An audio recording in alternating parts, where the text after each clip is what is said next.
वसुदेवसुतं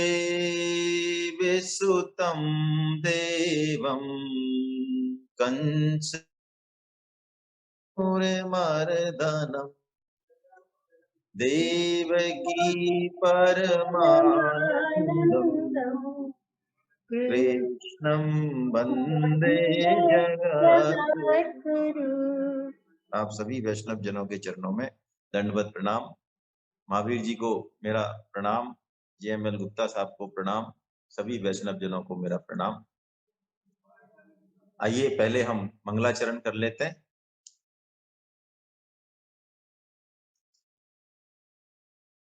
कृष्णाय वासुदेवाय हरये परमात्मने प्रणत क्लेशनाशाय गोविन्दाय नमो नमः। कृष्ण कृष्ण महायोगिन् शंकर सन सनातना जाने वामश्य यत् साक्षात् प्रधान पुरुषो परो। नमस्तुभ्यं भगवते कृष्णाया कुण्ठवेधसे नारायणाय ऋषये सुशान्तं तप ईयुषे। नहि यम्यानि तीर्थानि न देवामृक्षिला मया ते पुनन्ति उरुकाले दर्शनादेव साधवा।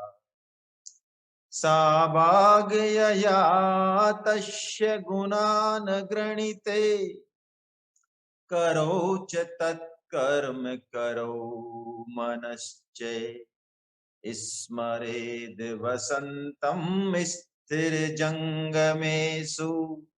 शृणोति तत्पुण्यकथासकरुणै। शिरस्तु तस्योभयलिङ्गमानमेत तदेव यत् पश्यति तद्विचक्षु अंगानि विष्णोरथ तज्जनानां पादोदकं यानि भजन्ति नित्यम्। कुतो शिवं त्वच्चरणाम्बुजासवं महिन्मनस्तो मुखनिस्सृतं क्वचित् पिबन्ति ये कर्णपुटैरलं प्रभो देहं भ्रतां देहकृत् स्मृतिच्छिदम्। निशम्य वैष्णवं धाम पार्थै परमविस्मिता यत्किञ्चित् पौरुषं पुंसां मेने कृष्णानुकम्पितम्। आदौ देवकी गर्भजननं गोपीगृहे वर्धनम् मायापूतना जीवितापहरणम् गोवर्धनाधारणम् कंसच्छेदन कौरवादिदहनम् कुन्ती सुतात पालनम्। एतद् श्रीमद्भागवत पुराण कथितम् श्रीकृष्ण लीलामृतम्। धन्य घड़ी सोई जब सत्संगा धन्य जन्म दुज भगति अभंगा। राम कथा गिरजा में बरनी कलिमल समनी मनोमल हरनी। राम ही सुमरिए गाइए राम ही संतत सुनिए राम गुण ग्रामहि, कहीं सुनहि अनुमोदन करहि, ते गोपद इब भव निधि तरहि।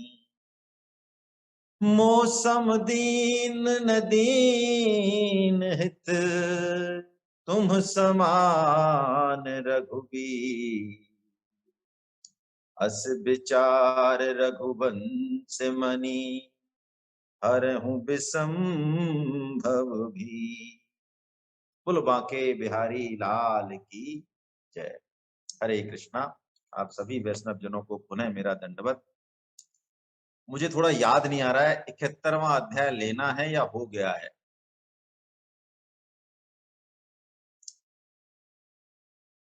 मैं मृदुला जी मैडम को अनम्यूट करता हूं, एक बार पूछ ही लेता हूं, या तो कोई मेरे को मैसेज पे लिख दे। नहीं, मृदुला जी को मैं अनम्यूट कर रहा हूँ, एक सेकेंड। अपने आप को अनम्यूट करके बताएं जरा मैडम, अपने आप को अनम्यूट करें एक बार। सर 71वां अध्याय हो गया या लेना है? 71 लेना है। लेना है, 71 ठीक से है। हाँ। हाँ ठीक ठीक, thank you thank you.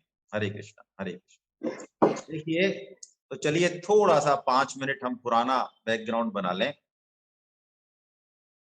Narad ji के मन में इच्छा होती है कि, हाँ भारद्वाज साहब का भी शुक्रिया, उन्होंने क्या, वो भी कह रहे हैं लेना है, thank you sir. Narad ji की मन में इच्छा होती है कि भगवान की दिनचर्या को देखा जाए, उनकी रहनी करनी कैसी है। जेएमएल गुप्ता साहब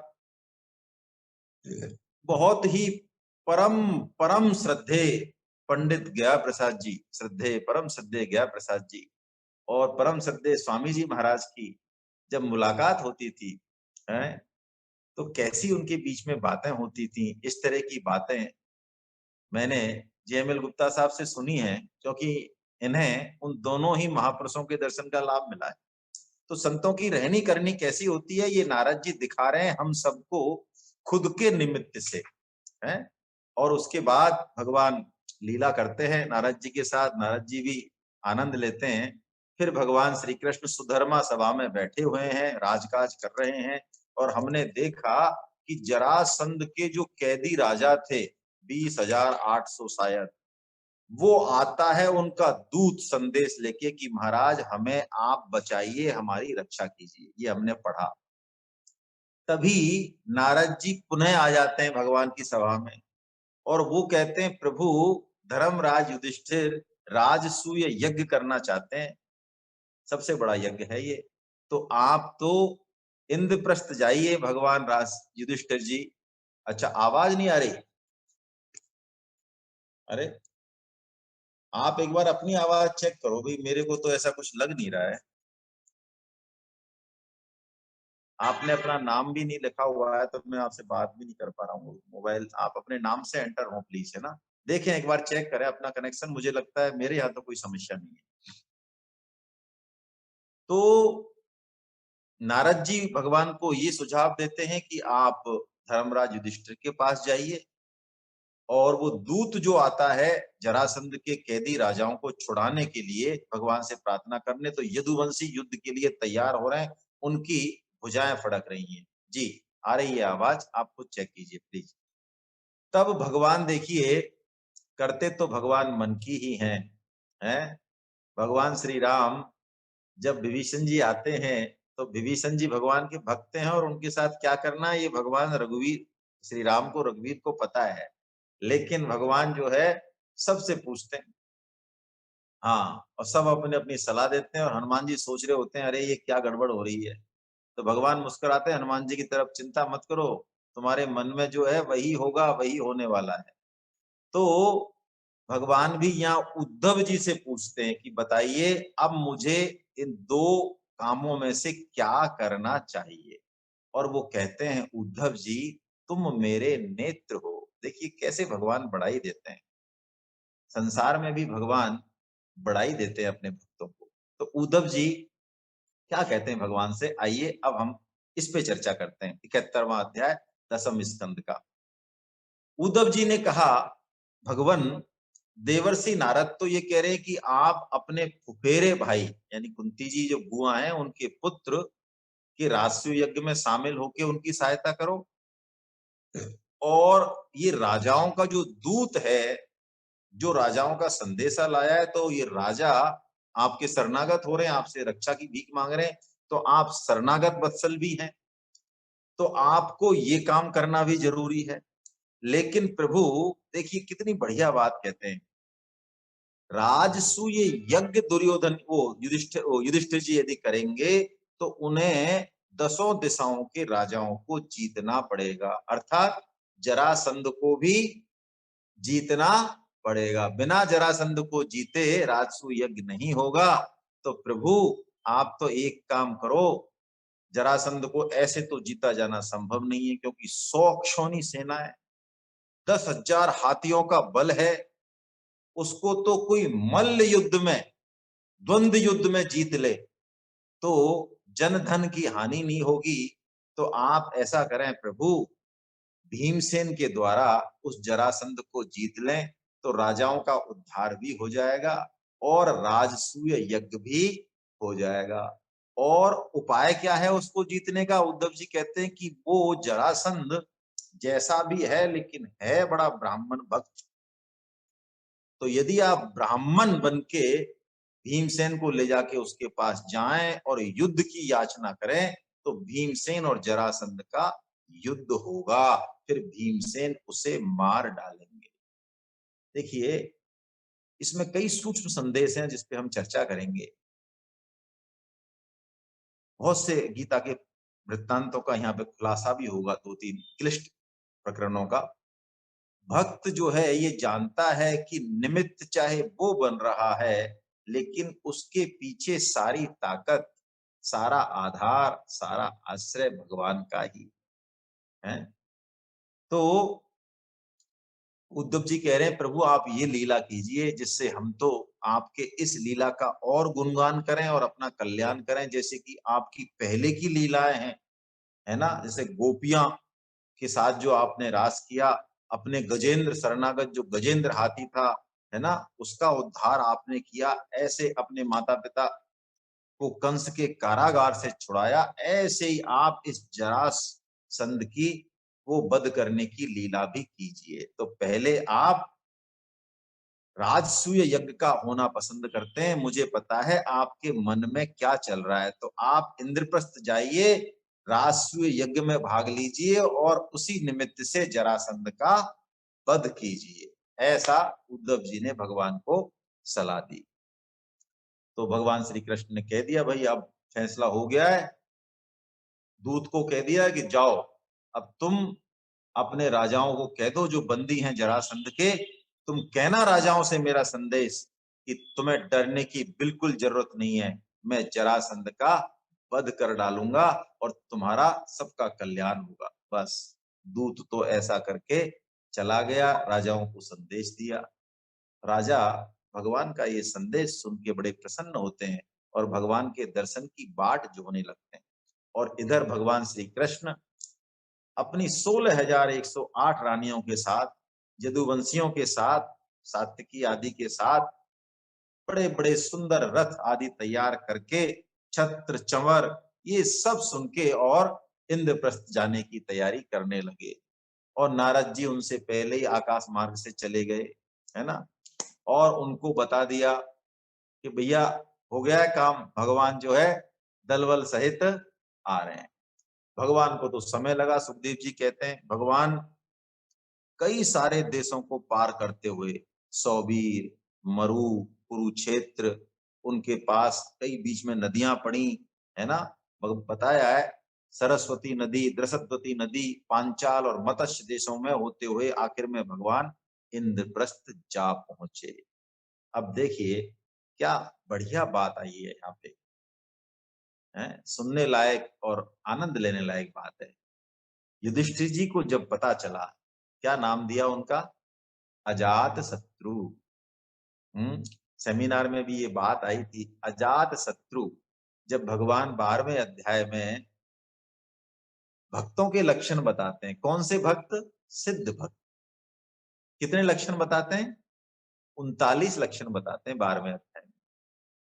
तो 39 लक्षणों का जो राजा है उसको भगवान सबसे पहले, यानी ये लक्षण नहीं आया तो 38 आते हुए भी नहीं आए, और ये आ गया तो 38 नहीं आते हुए भी आ गए।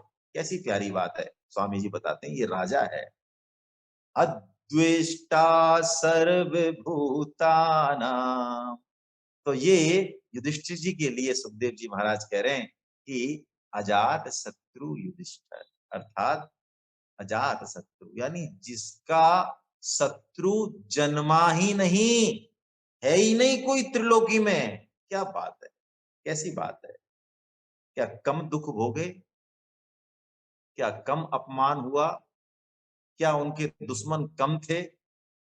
फिर भी युधिष्ठिर जी अजात शत्रु की उपाधि ले रहे। और इसी के कारण भगवान श्री कृष्ण 16,108 रानियों के साथ, संपूर्ण यदुवंश के साथ, और युधिष्ठिर जी के पास जा रहे हैं। क्या बात।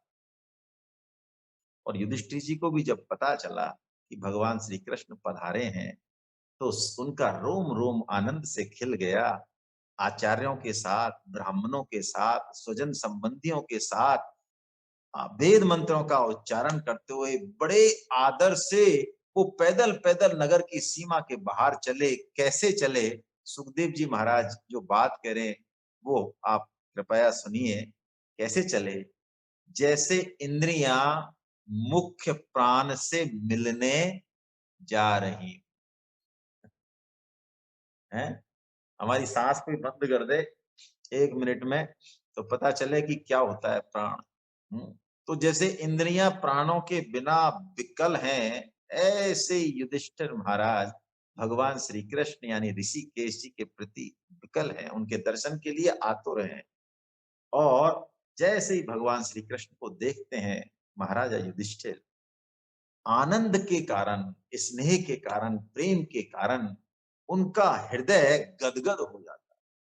रोम रोम जो है हृदय से लगाते हैं। कभी क्या करते हैं, कुछ बोला नहीं जा रहा है उनसे, नेत्रों में आंसू आ जाते हैं, अंग अंग उनका पुलकित हो जाता है, और वो सर्वतो भावेन परमानंद के समुद्र में मग्न हो जाते हैं।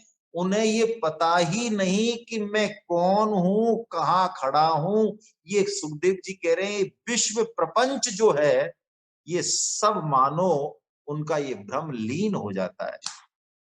कैसी कृपा है।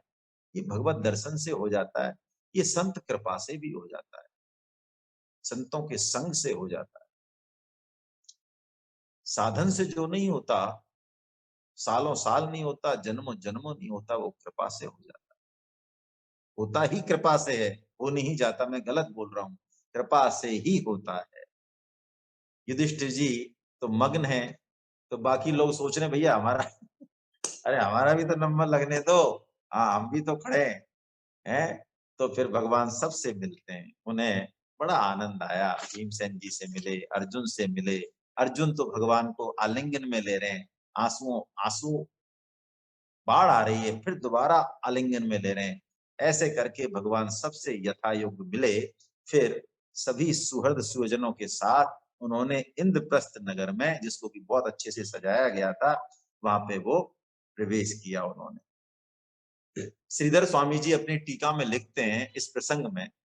श्रीधर स्वामी जी की जो श्रीमद् भागवतम की टीका है वो सर्वोच्च है, वो संस्कृत में है। उसको पढ़ना आसान नहीं है, मैं भी नहीं पढ़ पाया। बस संतों ने जो कुछ हिंदी में बताया वो कुछ बात हो जाती है। वो कहते हैं कि अर्जुन की दशा भी युधिष्ठिर जी जैसी ही हुई, क्योंकि वो श्री कृष्ण को बहुत प्रिय हैं। तो अर्जुन भगवान श्री कृष्ण को नमस्कार करना चाहते, लेकिन भगवान श्री कृष्ण हैं, मैं भगतन को दास और भगत मेरे मुकुटमणि। भगवान श्री कृष्ण उन्हें नमस्कार करने हुए को भी रोक के उनकी बाहें पकड़ के और उनको आलिंगन कर लेते हैं। तब अर्जुन उनका आलिंगन करते हैं और उसमें जो उनको आनंद आता है फिर वो बारंबार बारंबार आलिंगन करते हैं। भगवान श्री कृष्ण जब जा रहे हैं रथ से, तो जो नगर की रमणियां हैं, माता बहनें हैं, नारियां हैं, वो भी भगवान के दर्शन के कारण, उत्सुकता के कारण, आवेग के कारण दौड़ पड़ी अटारियों में, छत पे, हैं, बच्चों को, पतियों को, सबको छोड़ के और भगवान श्री कृष्ण के दर्शन के लिए दौड़ पड़ी। सब कुछ छोड़ दिया उन्होंने, है ना? और वो कहने लगी, अरे सखियों, इन 16,108 रानियों ने ऐसा कौन सा पुण्य किया है जिनको हमें तो क्षण भर के लिए दर्शन मिल रहे हैं, इनको इन पुरुष शिरोमणि भगवान श्री कृष्ण के रोज रोज दर्शन मिलते हैं। ऐसा करके भगवान पहुंचे हैं, माता कुंती से मिले, बुआ कुंती से मिले। कुंती ने जैसे ही अपने भतीजे को देखा, ओहो, उनका हृदय, कुंती जी भगवान की बहुत बड़ी भक्ता हैं। देखिए, श्रीमद् भागवतम में मुझे श्लोक तो याद नहीं आ रहा है, 12 भक्तों का वर्णन है। एक श्लोक है जिसको हम ले चुके हैं पहले ही, शायद कौन से स्कंद में, ये भी याद नहीं है, लेकिन 12 भक्तों का वर्णन है। 12 भक्त कौन से बताएं सुखदेव जी महाराज ने? जो कि श्री कृष्ण तत्व को बहुत विशेषता से जानते। उनमें महारानी कुंती का भी एक नाम है, भीष्म जी का उनमें नाम है। तो कुंती तो हृदय उनका प्रेम से भर आया और अपनी बहू द्रौपदी के साथ वो उठी और भगवान श्री कृष्ण को उन्होंने पैर भी नहीं छूने दिया, हृदय से लगा लिया। आनंद के अतिरेक से उनके आंखों में से आंसू आने लगे प्रेम से। और द्रौपदी जी को भी भगवान और भगवान की पत्नियों से मिलवाया, अभिवादन हुआ, सबकी यथा योग सत्कार किया, अष्टपट रानियों का भी किया और 16,100 रानियों का भी किया। और भगवान ऐसे रह रहे हैं वहां जैसे कि उनका घर यही है, द्वारका नहीं है। रोज अर्जुन के साथ खेलने निकल जाते हैं, शिकार पे निकल जाते हैं, तरह तरह की लीलाएं कर रहे हैं। इसी दौरान खांडव वन का दहन अर्जुन ने किया भगवान श्री कृष्ण की सहायता से। वो मैं दानव को अग्नि से जलने से बचाया। आपको याद होगा, मैं 1 मिनट में इस कथा को बता देता हूं जो नए लोग हैं उनके लिए, कि अग्नि देव को अजीर्ण हो गया क्योंकि इतना बड़ा यज्ञ किया था एक राजा ने कि उसमें इतनी घी और आहुति डाली कि वो अजीर्ण हो गया। तो अग्निदेव को अजीर्ण होने के लिए उसने अर्जुन से प्रार्थना की कि यदि खांडव वन, जो कि बहुत गहरा वन था, उसको यदि तुम जला दो तो मैं उसको अग्नि को पीऊंगा तो मेरा अजीर्ण सही हो जाए।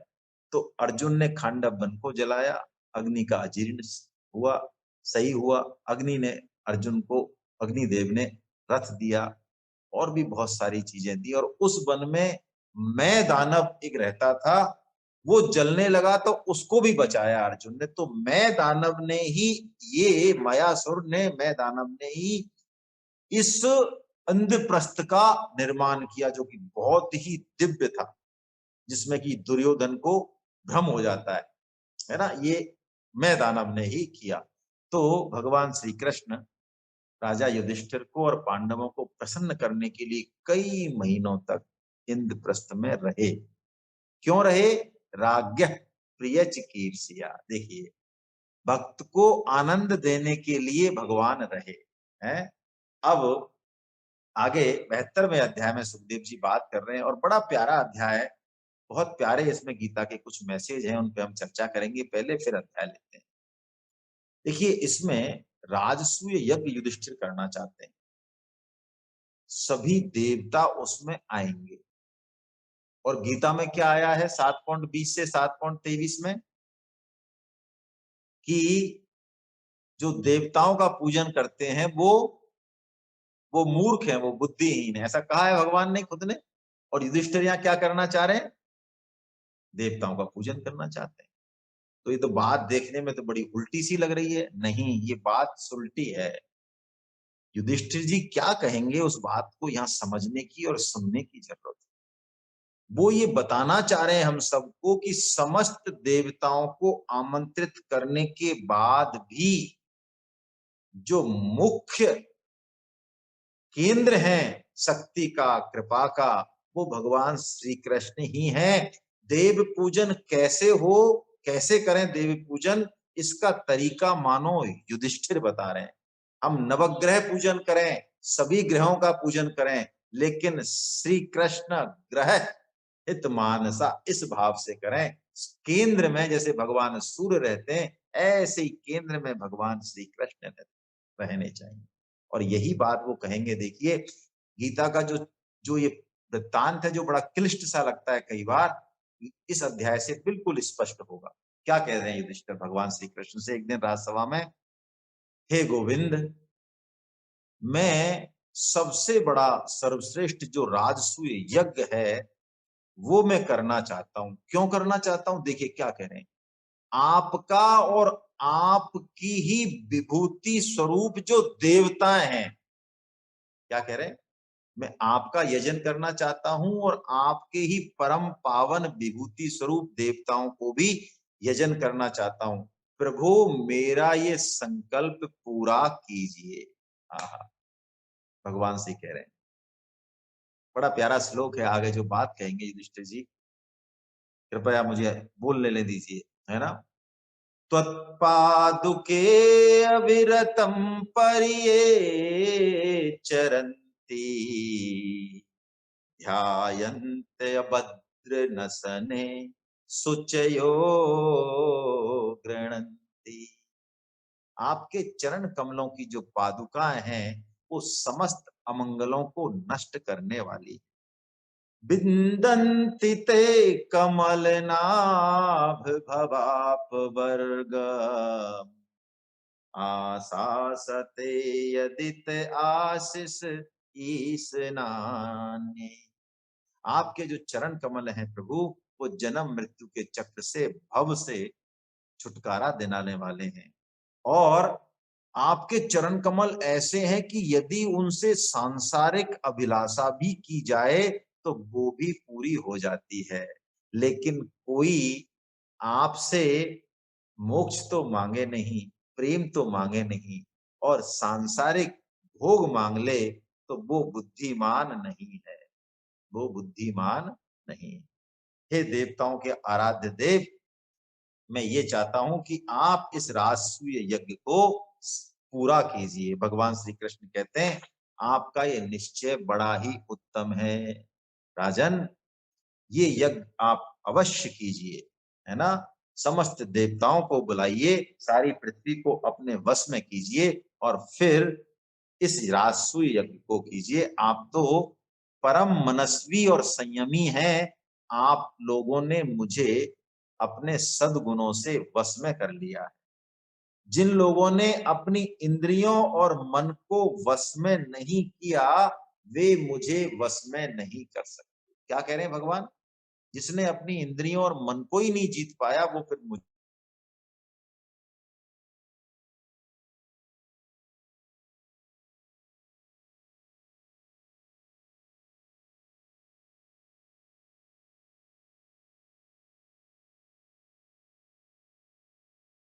तेज, यश, लक्ष्मी, सौंदर्य, ऐश्वर्य, ये सब माया के हथियार हैं। इनके द्वारा भी मेरे भक्त का तिरस्कार नहीं कर सकता, उसका पतन नहीं कर सकता, है ना। 6.40 में भगवान ये बात कहते हैं ना, न में भक्त प्रणश्यति अर्जुन, तू चिंता मत कर, मेरे भक्त का पतन नहीं होता। ये 9.31 में भी कहते हैं और 6.40 में भी कहते हैं, नहीं कल्याण कृत कश्चितम दुर्गतिम तात गच्छति, है ना। तो मानो सुखदेव जी महाराज ये कह रहे हैं कि समस्त देवताओं के बीच में भगवान श्री कृष्ण के चरण कमलों का शरण ग्रहण करने मात्र से सर्वोच्च सिद्धि प्राप्त की जा सकती है। क्योंकि जैसे जड़ को सींचने से समूचे वृक्ष का पल्लवम पोषण हो जाता है, यही बात मानो दुर्योधन दिखाना चाह रहे हैं, है ना। श्रीधर स्वामी जी इसकी टीका में लिखते हैं कि भगवान जैसे कल्प वृक्ष होता है ना, भगवान ऐसे हैं, उनमें विषमता नहीं है। कोई ये कहे कि युधिष्ठिर के तो सारे काम कर रहे हैं और दुर्योधन के नहीं करते हैं, तो इसमें भगवान में विषमता नहीं है, विषमता हम में है। जैसे स्वामी जी समझाते हैं, बिजली तो वही है, रेफ्रिजरेटर में लगा दो चीजों को ठंडा करने लगेगी, हीटर में लगा दो चीजों को गर्म कर देगी। तो भगवान भी सम है। जैसे कल्प वृक्ष नहीं होता है, कल्प वृक्ष से जो मांगो वो मिल जाता है, तो ऐसे ही, लेकिन भगवान की यदि कोई विशेष तरीके से विधि से सेवा पूजा करे, उनको विशेष प्रेम करे, तो भगवान भी फिर उसको विशेष ही प्रेम करते हैं, क्योंकि भगवान का ये विरध है कि ये यथा माम प्रपद्यन्ते तांस तथैव भजाम्यहम्। जो जिस प्रकार चलता है भगवान उसको उसी मार्ग में सहायता प्रदान करते हैं। अतः विषमता के लिए भगवान में दोषारोपण करना व्यर्थ है, मूर्खता है। ये बात यहाँ पे कह रहे हैं, क्योंकि भगवान तो गीता में यहाँ तक कह देते हैं 18.66 में, अर्जुन तू समस्त धर्मों का त्याग करके और मेरी शरण में आ जा, मैं तुझे समस्त पापों से मुक्त कर दूं। चलिए, अब राजसूय यज्ञ स्टार्ट होता है, शुरू होता है। तो चारों दिशाओं में चारों भाइयों को भेजा जाता है। बता रहे हैं सुखदेव जी महाराज कि सहदेव को दक्षिण दिशा में भेज दिया, नकुल को मत्स्य जो पूर्व देशी है उनमें भेज दिया, अर्जुन को कैकई देश उत्तर की तरफ भेज दिया, और भीमसेन को मर्द देश आदि वीरों के साथ भेज दिया। सब ये जीत के ले आए राजाओं को, सब राजाओं से कर ले आए, सोना ले आए, उनकी सहमति ले आए, लेकिन पता चला कि सब राजा तो जीत लिए गए, लेकिन जरासंध अभी भी नहीं जीता गया है। तो अब युधिष्ठिर ने कहा, महाराज देखो, संकल्प तो अब ये तो आपका है, मेरा तो है नहीं, राजसूय यज्ञ मेरा कहाँ है, तो अब ये कैसे होगा? कैसे राजसूय यज्ञ होगा? तो भगवान ने कहा कि ठीक है भाई, चिंता मत करो, अब ये राजसूय यज्ञ के लिए मैं तुमको बताता हूँ उपाय, जो मेरे को उद्धव जी ने बताया। देखो भगवान कैसी चाल खेल रहे हैं कि मेरे को उद्धव जी ने बताया, वो उपाय मैं तुमको बताता हूँ, तो तुम वैसा ही करो। क्या करो? भगवान ने कहा, जरासंध बहुत बड़ा ब्राह्मण भक्त है, वो रोजाना नहा धोकर स्नान करके और ब्राह्मणों को दान देता है, जो वो मांगे वो। तो क्या करें हम? देखो, ब्राह्मण का वेश धारण कर लेते हैं। कौन कौन? भीमसेन, अर्जुन और मैं, तीनों ब्राह्मण का वेश बनाकर, और जरासंध की राजधानी थी गिरिब्रज, वहां पहुंच गए। और ऐसे समय पहुंचे जब जरासंध ब्राह्मणों को दान दे रहा था, और जैसे ही उनका नंबर आया तो भगवान श्री कृष्ण ने सिखा पढ़ा रखा था सबको। भगवान श्री कृष्ण भी जरासंध की बड़ाई करने लगे, स्तुति करने लगे, भीमसेन भी, अर्जुन भी क्या करने लगे? हे राजन, आपका कल्याण हो, आप इतने बड़े दानी हैं, आप चाहें जो दे सकते हैं, समदर्शी हैं, आपके लिए कौन पराया कौन अपना, और आपको इस शरीर की भी कोई परवाह नहीं है, आप स्वयं समर्थ हैं। और आपकी तुलना तो राजा हरिश्चंद्र, रंतिदेव हैं, और भी नाम लिए, महात्मा मुदगल, राजा शिवी, व्याध, कपोत, कपोत कपोतनी, उनसे भी तुलना नहीं हो सकती। ऐसा जो है, तो हमें उम्मीद है कि आप हमको भी निराश नहीं करेंगे। देखिए, जो इन्होंने नाम लिए ना बड़े बड़े, उनके बारे में 10-10 सेकंड चर्चा कर लेते हैं। राजा हरिश्चंद्र के बारे में बताइए, है ना, विश्वामित्र जी का ऋण चुकाने के लिए उन्होंने अपनी स्त्री पुत्र सबको बेच दिया, चांडाल की नौकरी करी। रंतिदेव का पता है 48 दिन तक भूखे रहे वो, भूखे और प्यासे दोनों। उसके बाद भी जो उनको अन्न और जल मिला, उसके 4 टुकड़े, 4 याचक आए, भगवान ने 4 भेजे, चांडाल भेजा, कुत्ता भेजा, है ना, वो भी दे दिया उन सबको। राजा शिवी ने अपना मांस काट दिया जांग से उस कबूतर को बचाने के लिए, उस कबूतर के बराबर। ये सब कहानियां आपने सुनी होंगी। बलि महाराज ने भी, भगवान बामन अवतार ने सब कुछ छीन लिया, लेकिन पीछे नहीं हटे। कपोत कपोतनी की स्टोरी भी आई है भागवतम में। व्याध जो कि उनको मारने वाला था, रात को जब वो भूखा सो रहा था अग्नि जला के, तो कपोत कपोतनी दोनों गिर गए, लेकिन अपने अतिथि को उन्होंने भूखा नहीं सोने दिया। ऐसे उदाहरण दिए। तो जरासंध बड़ा प्रसन्न हो गया। अब जरासंध ने उन तीनों ब्राह्मणों को गौर से देखा, तो ऐसे सिग्ग के से तो कंधे, भाई क्षत्रिय के कंधे, और हाथों को देखा तो ऐसे हाथ, जब धनुष और बाण चलाने वाले, तलवार खड़ग चलाने वालों के हाथ कैसे रहेंगे भाई? जो रोजाना बर्तन मांजेगा, झाड़ू पोछा करेगा, उसके हाथ कैसे रहेंगे? तो वो समझ गया कि भाई ये ब्राह्मण तो नहीं, ये ये ब्राह्मण तो नहीं है, ये है तो क्षत्रिय। और उसको लगा कि इनको कहीं ना कहीं मैंने देखा भी है। वो दिमाग लगाने लगा, ये तीनों मेरे को देखे हुए से लग रहे, देखे तो है ही ना पहले। अरे 17 बार 18 बार तो लड़ाई लड़ ली भगवान श्री कृष्ण से, तो देखे हुए तो हैं। लेकिन उसने सोचा कि ये डर के मारे, मेरे डर के मारे ये ब्राह्मण का वेश बना के आए, क्या हुआ? मैं तो ब्राह्मण है, तो ब्राह्मण के वेश में जो ये कहेंगे वो इनकी पूर्ति करूंगा।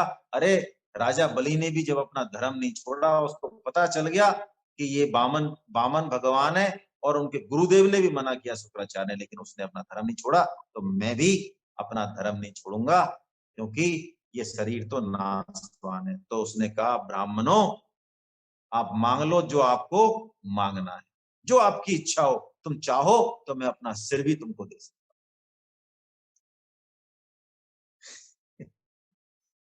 तो भगवान श्री कृष्ण बोले, राजन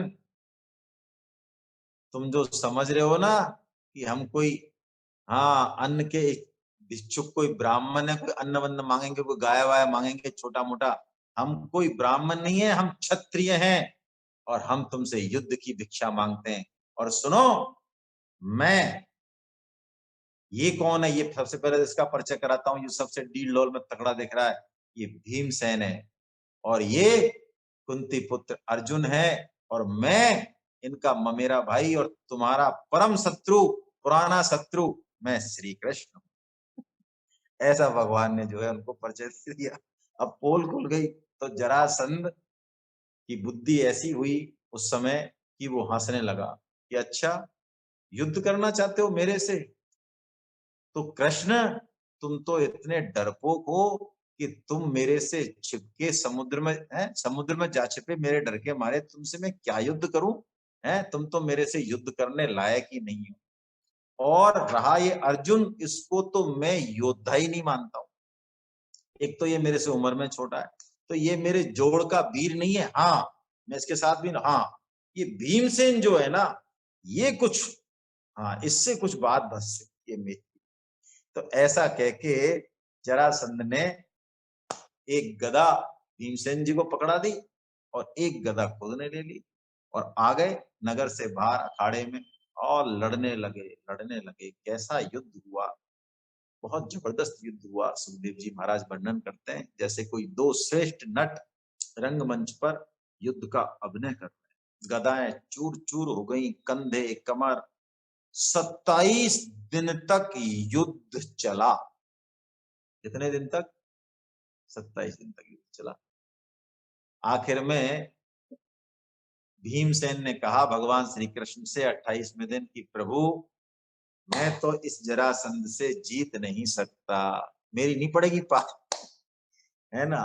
तो भगवान श्री कृष्ण ने कहा, अरे रुक, ऐसा मत कर, रुक, तेरे को मैं तरीका बताता हूँ, ऐसे नहीं मरेगा ये। मैं आज देख, मैं तेरे को स्पेशल पावर देता हूँ। भगवान ने हाथ फेरा, शरीर में, भीमसेन की शरीर में बड़ा शक्ति का संचार हो गया। आज मैं जैसे कहूं वैसे युद्ध करना।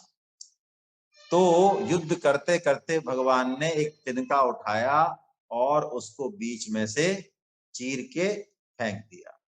बस भीमसेन जी समझ गए, क्योंकि जो जरासंध था, हमने भागवतम में पढ़ा है, ये जरा नाम की राक्षसी दो टुकड़े, ये श्राप था इनको, जो दो टुकड़े थे उनको जोड़ के उसने जरासंध को बनाया था। तो इसका मृत्यु का उपाय भी यही था कि उन दो टुकड़ों को चीर के, अलग अलग शरीर को दो टुकड़ों में बांट के, और उनको अलग अलग फेंक दिया जाए। तो बस भीमसेन ने यही किया। पूरे बीच में से उनके टुकड़े हो गए सब अलग अलग, और जरासंध की मृत्यु हो गई। भीमसेन और अर्जुन को भगवान ने बड़ी बधाई दी। सभी देवताओं ने भी बहुत उनको फूलों की वर्षा की, और भगवान जो है शंख ध्वनि करते हुए वापस इंद्रप्रस्थ लौटे, है ना?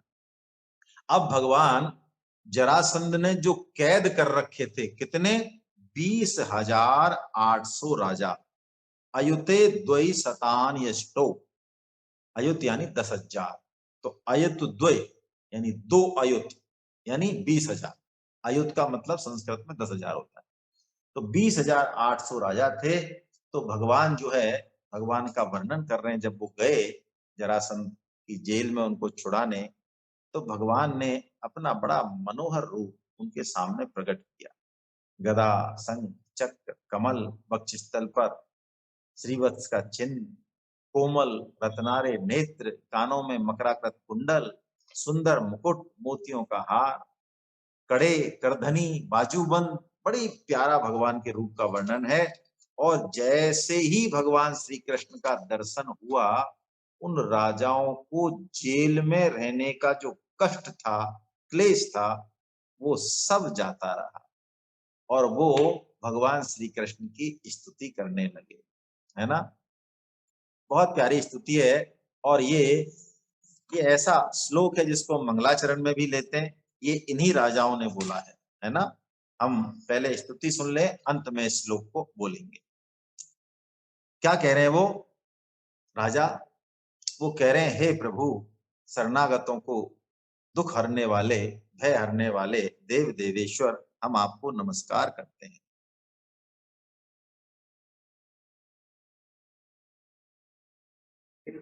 कारागार से हटाया है, छुड़ाया है, ऐसे ही हमको जन्म मृत्यु के चक्र से भी छुड़ा दें प्रभु। हमारी रक्षा करें, हमारी रक्षा करें। नमस्ते देव देवेश, प्रपन्नार्तिहरात्यया,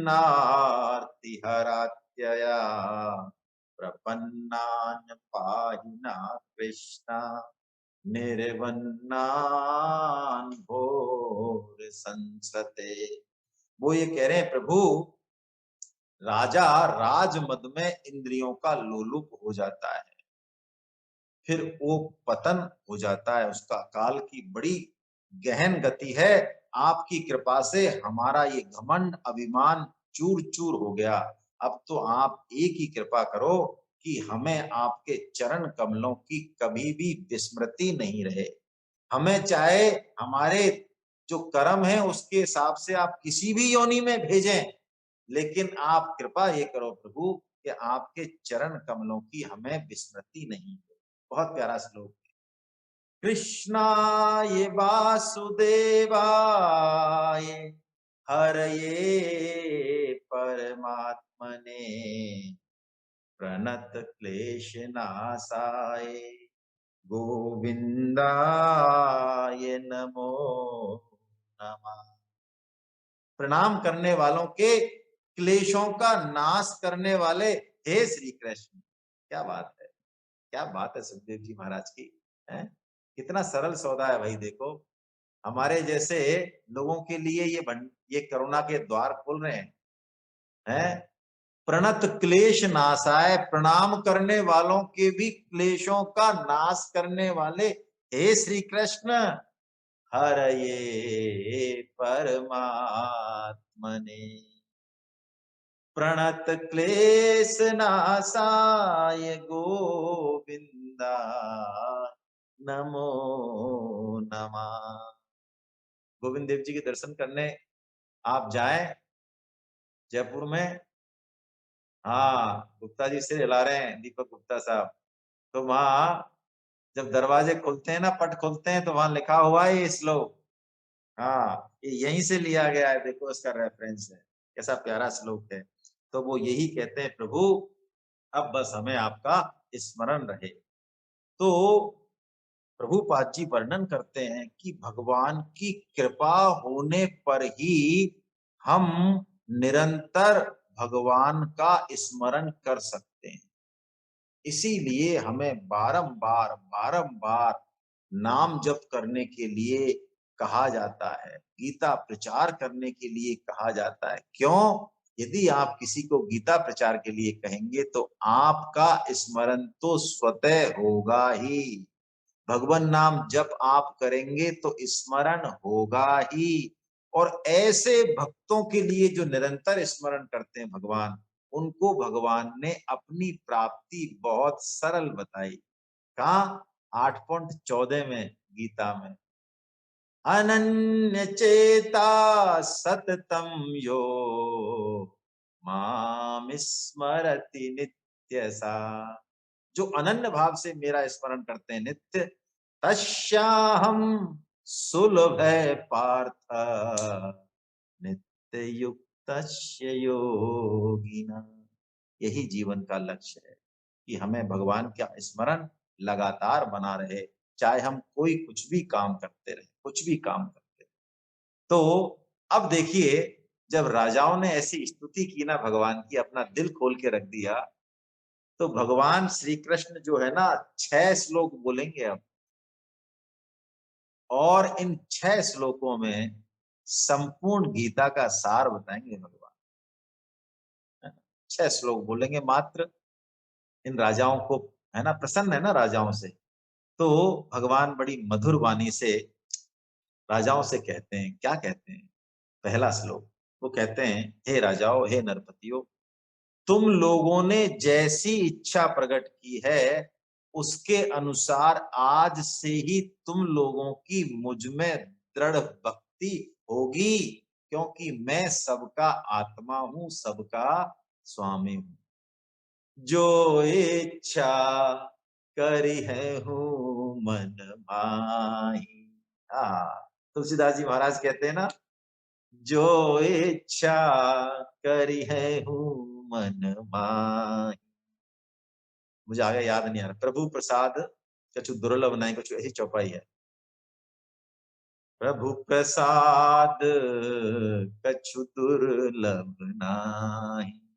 अरे भगवान तो इंतजार करते हैं कि मेरा भक्त कोई इच्छा करे तो सही, खड़े रहते हैं। कोई इच्छा करे तो मैं पूरी करूं, क्योंकि भक्त तो ऐसा निष्काम होता है कि इच्छा करता ही नहीं। ये ऐसे ही है जैसे छोटा बच्चा माँ को तंग करता है कई बार, मैं ये लूंगा, मैं ये लूंगा, और कई बिल्कुल नहीं बोले वो 2 दिन तक कुछ नहीं मांगे तो माँ को चिंता हो जाती, और बल्कि वो उससे मांग मांग के उसको कहे मेरे को ये दे, मेरे को ऐसे दे, तो माँ परेशान होने का नाटक तो करती है, लेकिन अंदर से बड़ी प्रसन्न होती है कि देखो ये कितना अधिकार मान रहा है मेरे ऊपर, है ना। मेरी इच्छा नहीं है देने की, लेकिन ये लेगा जबरदस्ती। क्यों लेगा? अरे ये मेरा अपना है ना, मेरा अपना है। बहुत उल्टी गणित है भाई, है। और आगे कह रहे हैं, हे नरपतियों, तुम लोगों ने जो निश्चय किया है, ये जो बात कही तुमने, ये बड़े सौभाग्य की बात है, बड़े आनंद की बात है। यही ठीक है, यही सिद्धि है। क्यों? जो राजा धन और मद में मतवाले हो जाते हैं, है ना, उनका पतन हो जाता है, ये बात कहते हैं। तीसरी बात कहते हैं, राजा, हे नरपतियों, तुम यह समझ लो कि शरीर और इसके संबंधी पैदा होते हैं, तो जो पैदा होगा उसका नाश अवश्यम भावी है, अतः उनमें आसक्ति मत करो। यहीं से तो गीता का उपदेश चालू किया भगवान ने, यहीं से किया ना। ऐ सोचानन विसोचस्तम प्रज्ञावादाश्च भाससे गता सून गता नानु सोचंती पंडित, है। यही बात तो कही, अब समझ में आ रही है। तो क्या करो तुम? उनमें आसक्ति मत करो।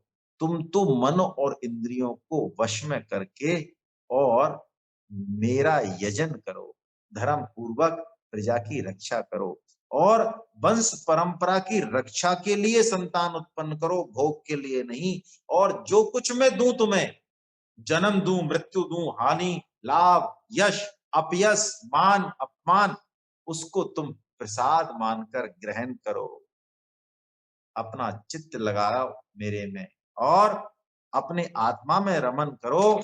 ये मैं भली भांति मेरे में ही चित्त लगाओ, ये सार बात है। भगवान कह रहे हैं, जैसे कर से कर्म करो विधि नाना, मन राखो जहां कृपा निधाना।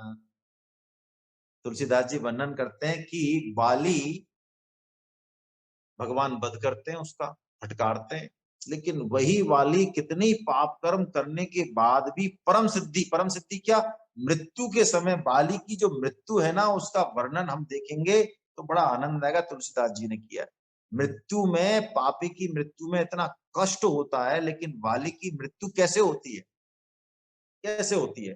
तुलसीदास जी के शब्दों में सुने, वो कहते हैं, राम चरण दृढ़ प्रीति कर, बालिकीन तनु त्याग। राम चरण दृढ़ प्रीति कर, बालिकीन तनु त्याग। कैसे किया? सुमन माल जिमि कंठ ते, गिरत न जाने नाग। आहा, क्या मतलब। देखो, हाथी जब जाता है ना, तो कोई उस पे फूलों की माला फेंक दे, पहना दे या फेंक दे, तो वो माला कब टूट गई, कब हाथी को लगी, कब नीचे गिरी, क्या हाथी को कुछ चोट लगती है, क्या कुछ पता चलता है क्या? फूलों की माला हाथी को लगे और गिर जाए तो कुछ पता चलता है क्या हाथी को? ऐसे ही जिसकी भगवान के चरणों में प्रीति है ना, वो हंसते हंसते जाता है, उसको ये नहीं पता चलता मेरे प्राण कैसे जा रहे हैं। और ये, इसको कोई असंभव काम नहीं माने। हालांकि बड़ी बात नहीं है, लेकिन मैंने तो ऐसी एक, है ना, अपनी बात नहीं कहनी चाहिए, लेकिन मुझे दुर्लभ ऐसी मृत्यु देखने का सौभाग्य मिला, जहां आदमी अपने प्राण छोड़ रहा है और वो ये कह रहा है कि मुझे रामचरितमानस सुनाओ, मुझे रामचरितमानस का वो प्रसंग सुनाओ। और प्रसंग सुनते सुनते वो तन त्याग देता है। यही परम सिद्धि है, यही परम सिद्धि है। कल हमारी सेमिनार में ही बात हुई थी कि साधक का साधकपना कैसा है, इसका पता मृत्यु के समय चलता है।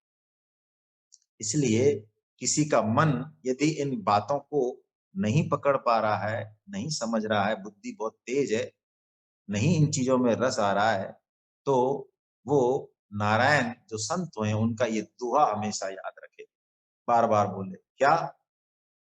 दो बातन को भूल मत, जो चाहे कल्याण। किन बातन को मत भूल? नारायण एक मौत को, दूजे श्री भगवान। अच्छे अच्छे संत जो है कई बार मौत की बात बता के अच्छे अच्छों का इलाज कर देते हैं। तो इन दो बातों को नहीं भूले भगवान श्री कृष्ण ने, ऐसा उपदेश दिया उनको, और आए वो वापस, है ना। और भगवान श्री कृष्ण के रूप लीला गुणों का चिंतन करते करते सब राजा अपनी अपनी राजधानियों को चले, और अपनी पत्नी पुत्र प्रजा को भगवान की लीलाएं सुनाई। और वही राजा, पहले जो राजा थे वही राजा अब भी राजा हैं और राजकर्म कर रहे हैं, लेकिन पहले जो राजा थे और अब जो राजा हैं, उन दोनों में जमीन और आसमान का फर्क है। समझ में आई बात? भगवत गीता, भगवत कृपा से यदि उतर जाए तो सन्यासी नहीं बनता आदमी, जंगल नहीं जाता, इसी ड्रेस में रहता है, इसी घर में रहता है, वही काम करता है, सुबह जगता है, लकड़ी काटता है, गट्ठर बनाता है, बेचता है, फिर रोटी पकाता है, खाता है और सो जाता है, और ज्ञान होने के बाद भी यही करता है। लेकिन अब फर्क बहुत है। ये फर्क ऐसा ही है जैसे भगवान अवतार काल में सारी लीलाएं करते हैं। हमें ऐसा लगता है भगवान देखो हमारी तरह ही तो कर रहे हैं सब काम, बताओ क्या फर्क है इनमें, है क्या फर्क है इनमें? यही शादी कर रहे हैं, देखो गोपियों संग रास रचा रहे हैं, सब काम कर रहे हैं ये, और कह रहे हैं हम अवतार हैं। अरे जेल में कैदी भी खड़ा है, जेल में जेलर भी खड़ा है, फूट गई क्या हमारी? कुछ तो फर्क करें हम। कैदी अलग है जेल में और जेलर अलग है जेल में, ये है। तो चलिए, युधिष्ठिर जी ने ये सारी बात सुनी, भगवान जब आए शंख बजाते हुए, अर्जुन भीम, तो युधिष्ठिर जी तो आहा, इस परम अनुग्रह को देखकर प्रेम से भर गए, नेत्रों से उनके आंसू टपकने लगे, और भगवान से वो कुछ भी नहीं कह सके। क्यों? युधिष्ठिर जी तो भगवान के प्रेम में, स्मरण में हमेशा मग्न रहते हैं। साधु कौन? स्वामी जी कहते हैं भक्त कौन? जिसको भगवान की कृपा का अनुभव हमेशा रहे, इतनी सी परिभाषा है बस। भगवान का स्मरण हमेशा रहे। और स्वामी जी ने तो साधक संजीवनी में बहुत गहराई में 3 तरह के स्मरण बताए, क्रियाजन्य स्मरण, संबंधजन स्मरण और बोधजन्य स्मरण। आप चाहें तो पढ़ लें। क्रियाजन्य स्मरण के लिए हमको कहा जाता है पहले बार बार, भाई सत्संग करो, भगवान के भक्तों के साथ रहो, नाम जप करो, प्रचार करो, क्योंकि क्रियाजन्य स्मरण का मतलब है जब तक क्रिया रहेगी तब तक तो स्मरण रहेगा।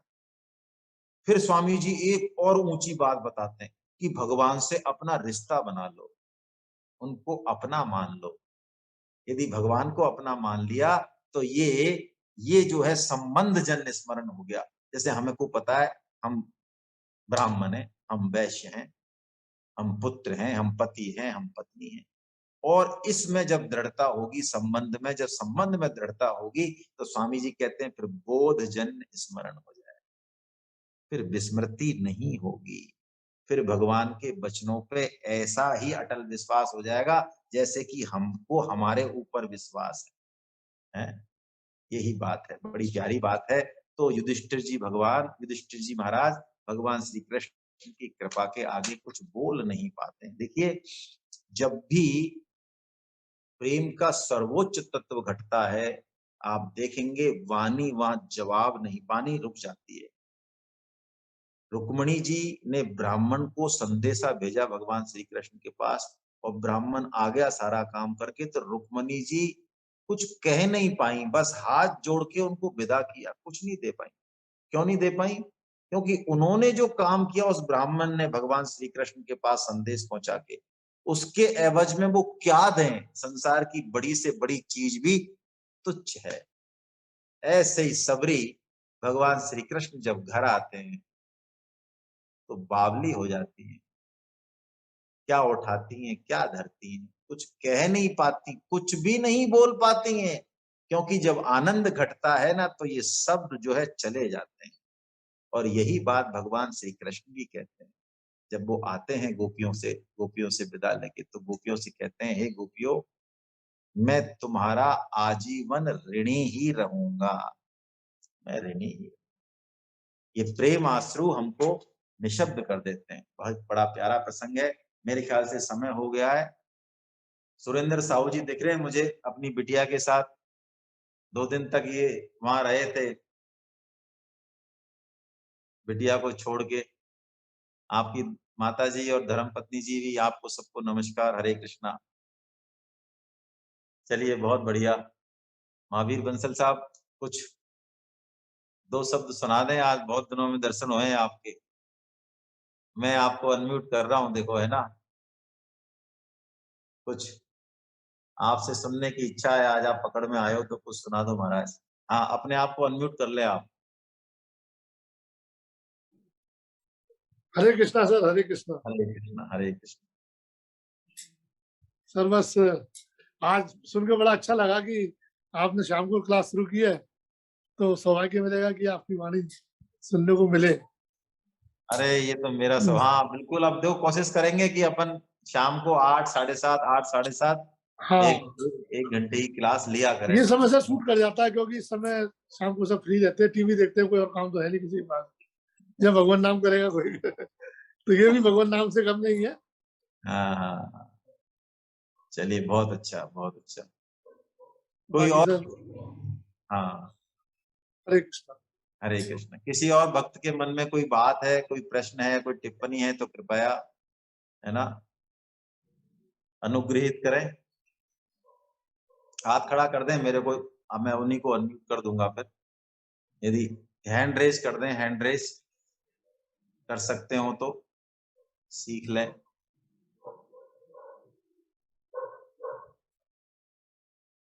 चलिए, बहुत बढ़िया। अब आगे जो है ना, काफी आगे है, लेकिन सुदामा जी का चरित्र है, उसको अलग से ही लेंगे। ऐसा भाव विभल चरित्र है भाई कि शायद, है ना, कई बार जो है सुनाने में दिक्कत आएगी। ऐसा चरित्र है भगवान का, ऐसा प्यारा चरित्र है। शायद 2-3 दिन बाद आए, है ना, क्रम से ही लेंगे अपन लोग। चलिए, आप सबके सौभाग्य से ये चलता रहे क्रम। JML गुप्ता साहब की कृपा बनी रहे आप सभी वैष्णवों की। गोविंद जय जय गोपाल जय जय, जय जय गोपाल जय जय, राधा रमन हरि गोविंद जय जय, राधा रमन हरि गोविंद जय। मैं महावीर जी को अनम्यूट कर रहा हूं, जैसे कीर्तन करा लें यदि हो तो। गोविंद जय जय गोपाल जय जय, गोपाल जय जय, राधा रमन हरि गोविंद जय जय, राधा रमण हरि गोविंद जय जय, गोविंद जय जय गोपाल जय जय, गोविंद जय जय गोपाल जय जय, राधा रमन हरि गोविंद जय जय, राधा रमण हरि गोविंद जय जय, राधा रमन हरि गोविंद जय जय, राधा रमण हरि गोविंद जय जय, नाम संकीर्तनम यस्य नाम संकीर्तनम यश सर्व पाप प्रणाशनम, सर्व पाप प्रणाशनम, प्रणामो दुःख समनस्तं नमामि हरिं परम। प्रणामो दुःख शमनस्तम नमामि हरिम परम। बोलो वृंदावन बिहारी लाल, लाल की जय, बोलो बांके बिहारी लाल की जय, बोलो राधा गोविंद देव सरकार की जय, अर्जुन के सखा भगवान श्री कृष्ण श्री की, कृष्ण की जय, मीरा के गिरधर नागर की, नगर की जय, सूर के घनश्याम की, जय, वृषभानु सुता राधा रानी की, अली की जय, मर्यादा पुरुषोत्तम भगवान श्री राम श्री की, राम की जानकी माता की, गौ माता की, जय, धरती माता की, जय, साधक संजीवनी की, जय, श्रीमद् भागवत महापुराण की, महापुराण की जय, चक्र चूड़ामणि श्री श्री सुखदेव जी महाराज की, महाराज की जय, सब संतों की, सब सब भक्तों की, अनंत कोटि कोटि वैष्णव दंड वैष्णव की, आज के आनंद आनंद की की जय। जय। हरि बोल हरि बोल हरि बोल हरि बोल। आप सभी वैष्णव जनों को मेरा पुनः पुनः वंदन। कल फिर मिलते हैं हम इसी समय। हरे कृष्ण हरे कृष्ण हरे कृष्ण हरे कृष्ण।